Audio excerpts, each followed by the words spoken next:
Please don't bite me, Stingray. Please don't bite me, Shark. Oh, hi. I'm Joe Gumm with Traveling with the Tribe. And in this episode, we take the tribe to Houston, Texas, where we visit one of the coolest aquariums in the state. Oh, and get this. We also go to the #1 children's museum, according to Parents Magazine. How about that? Now, I just want to make sure I don't get bitten. Ow! Oh! Ah! Ah! No, I'm just kidding.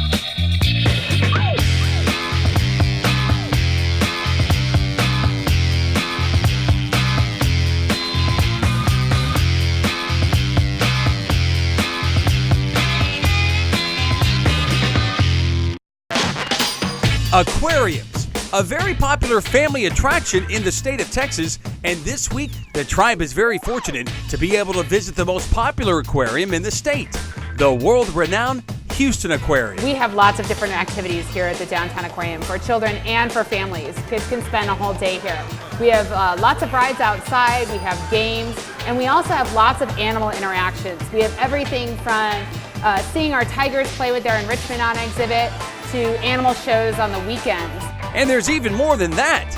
Opening in 2003, the Houston Aquarium has become one of the city's most talked about family hotspots, and after walking up to just the outside of the aquarium, we realized why. Oh my goodness, we're going fast. Why? The Houston Aquarium attracts hundreds of thousands of visitors each year, thanks in large part to the attractions it has. That would include the rides, the sea creature exhibits, the tigers, and of course the coolest gift shop the tribe has ever seen. But the greatest thing about the aquarium are the people who give the tours. We started our tour with a stop at one of the 2 restaurants, a huge exhibit in itself, with a 110,000-gallon, 420,000-liter centerpiece aquarium in the middle of the restaurant.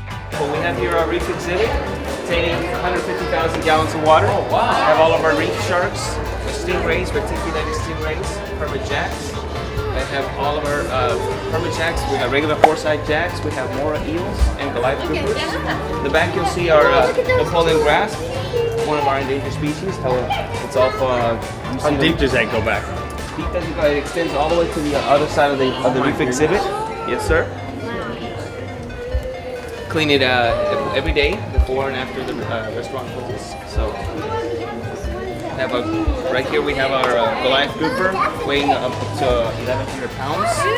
That one right there. Yes, we have 2 of them right here, one here, one there, and then we also have 2 groupers. Wow! Those Goliath groupers are some big fish. They can get up to 1,100 pounds apiece, and we learned that just by getting seated at the restaurant. It turns out the restaurant ended up being a great place to start our visit to the Houston Aquarium. And like every place we've been, G3 Milana was totally entertained. Look, that's dead. They look. Scare me too. Or stingray me. Oh look, they have those 2 things. Where? They're gonna lick some sharks. They're gonna get some sharks. Some sharks, Giga. Lick some sharks, Giga. Come on. Come on, Jack. Shake. That's right, sharks, groupers, stingrays, snappers, redfish, and over 200 species of aquatic animals in 500,000 gallons of aquarium. And what's great about it, they have their own water filtration system. Every day, oh my gosh, we go through a lot. We make our own salt water here on property, and we have 500,000 gallons. So most of that is salt water. We have our large dining room tank and our big tower and our shark tank, so that takes a lot of salt. And unlike a lot of aquariums around the U.S., the Houston Aquarium offers so much more than just water exhibits. The Louisiana Swamp exhibit is home to animals from the marsh and bayous of the Gulf Coast, including alligators and alligator snapping turtles. He's looking at you. Yep.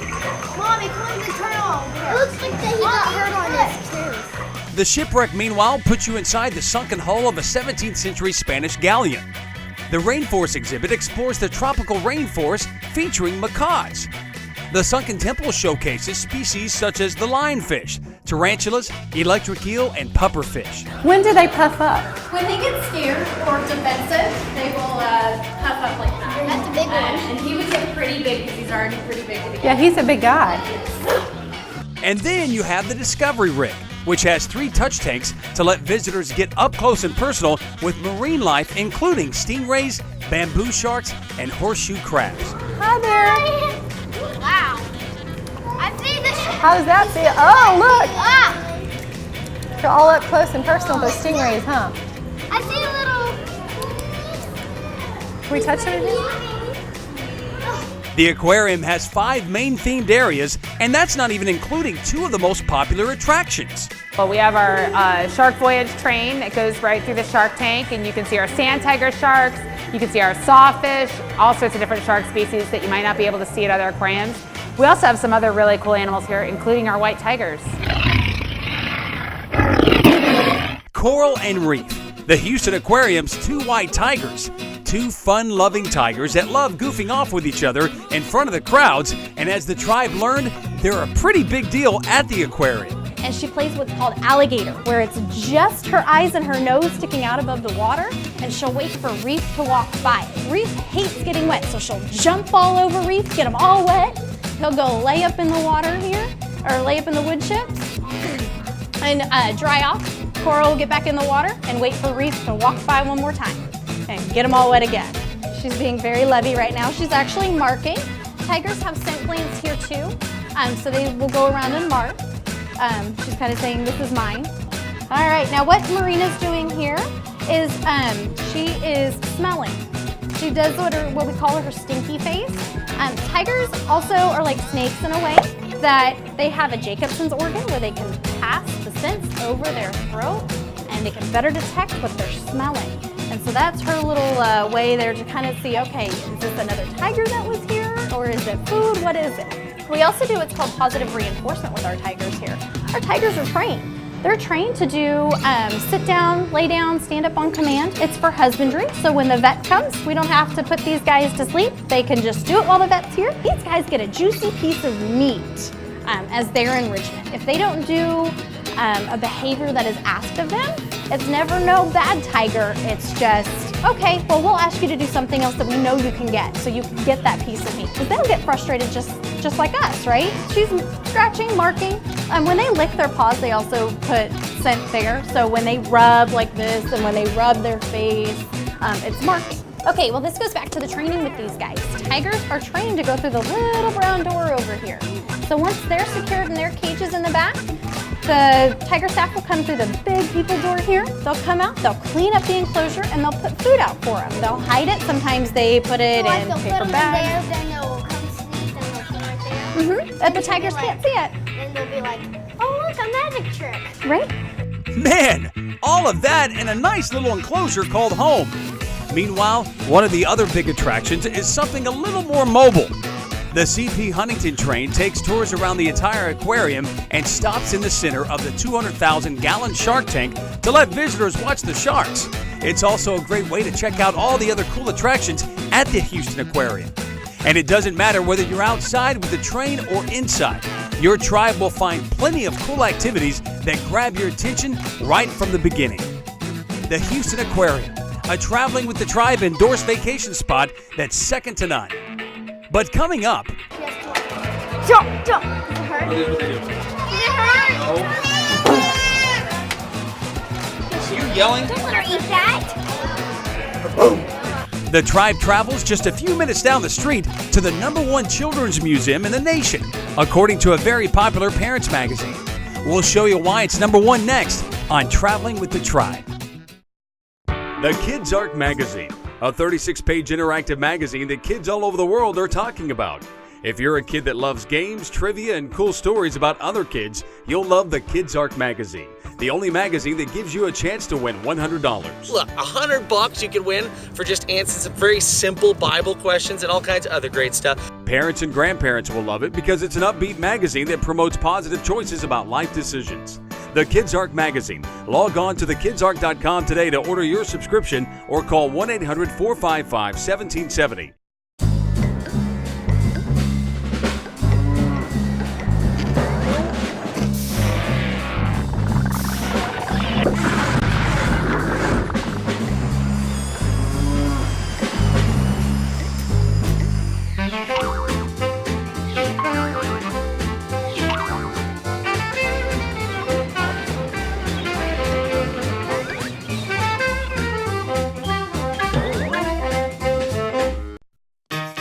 Welcome back to Traveling with the Tribe. This week, the Tribe is in the great city of Houston, where we just left the Houston Aquarium and are now ready to explore the top-rated children's museum in the country in 2010, according to Parents Magazine, the Houston Children's Museum. I really think it's the effort of all the staff, the donors, the planning that goes into the day-to-day activity at this museum. So it's actually not just fun for the kids, but an educational experience as well. And we really focus a lot on that concept. They sure do, having fun while also learning. No wonder they were ranked #1 in the U.S. They're pleasing parents and educating their children, all at the same time. And they're doing it with activities like Kidtropolis, a city for kids run by kids. Children actually get to come in and learn about financial literacy and go use the ATM machines, and when they spend their money on things in Kidtropolis, there's a diner and a grocery store and things like that, they can also get a job there because there's all sorts of jobs and places like they see their parents working. You know, we have a news station, diner, city hall, so they can learn all about that but have fun at the same time. Is there a diaper factory? Do they learn how to make diapers? That would probably be helpful for you guys. Yeah, I would love that. Wait a second. A place where kids can work and the parents get the allowance? I love this place already. In Kidtropolis, kids can be anything they want to be. They can choose to work if they want, they can vote, deposit checks, spend money on food at the grocery store, and pick out food they're not really allowed to eat at home, eat at the diner, take their animals to the vet, and even work as a vet. It's literally their city, where they get to make all the decisions. They're doing the things that they see in everyday life, and they're having fun and mimicking what their parents do. Now, right around the corner from Kidtropolis is something pretty powerful at the museum, and the Tribe makes no bones about it. There's an emphasis on power. Here in the Power Science Lab, they're always doing different experiments, teaching healthy recipes, so kids can actually learn, you know, the difference between healthy snacks and not healthy snacks. So just another place they're learning about themselves and their health. And of course, the learning didn't stop there.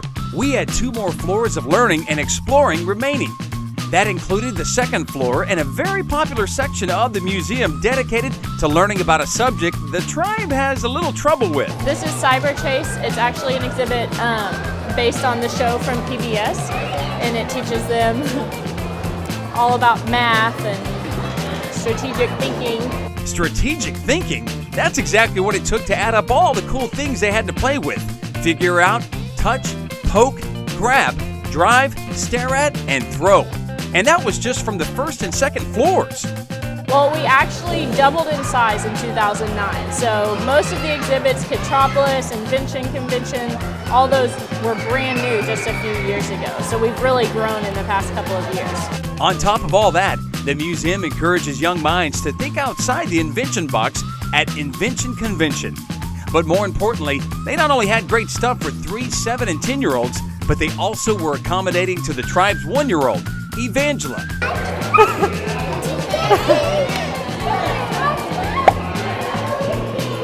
Let's come on.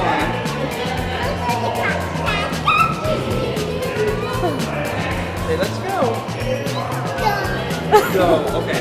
So we headed to the 3rd floor. Some of us unhappy. No. Oh boy. Okay, go night-night. Poor thing. She didn't need a nap. She just wanted to let loose at the Tot Spot, a cool hangout for little ankle biters of all ages. And once we let her explore, she really didn't know what to do just because there was so much for someone her age. The whole family can come and enjoy. Like I've mentioned, the kids are learning something while they're here. It's just a great asset to Houston in general, the museum is. So definitely a stop for families. And once you've done everything the 3 floors have to offer, there's still stuff outside to explore. But if it's summertime and the temperature hits 105 degrees, believe me, there'll be more than enough activities to keep your tribe busy on the inside. And if your tribe isn't interested in going through the museum, that's not a problem. There are still attractions you can visit. We have a wonderful toy shop. So actually in the toy shop you can come, you don't have to be visiting the museum, but if you go to Invention Convention and the kids love those activities, we have toys in there that mimic that so they can take a little piece of the exhibit home with them basically. So the learning doesn't just stop at the museum, but you can purchase it there. We have a kids cafe, so then you can have birthday parties here, events here. There's really endless opportunities. No doubt about it. The Houston Children's Museum, the absolute best children's museum the tribe has ever visited. Coming up next. There's 10 of these big guns, and they're in 5 turrets, 2 guns apiece, and they fire one of these. The tribe gets ready for battle as we visit one of the oldest battleships ever made. Next on Traveling with the Tribe.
Welcome back to Traveling with the Tribe, where the tribe has left Houston and has traveled to LaPorte, Texas, to see the battleship Texas, a very large structure and the only surviving U.S. naval ship that served in both World War I and World War II.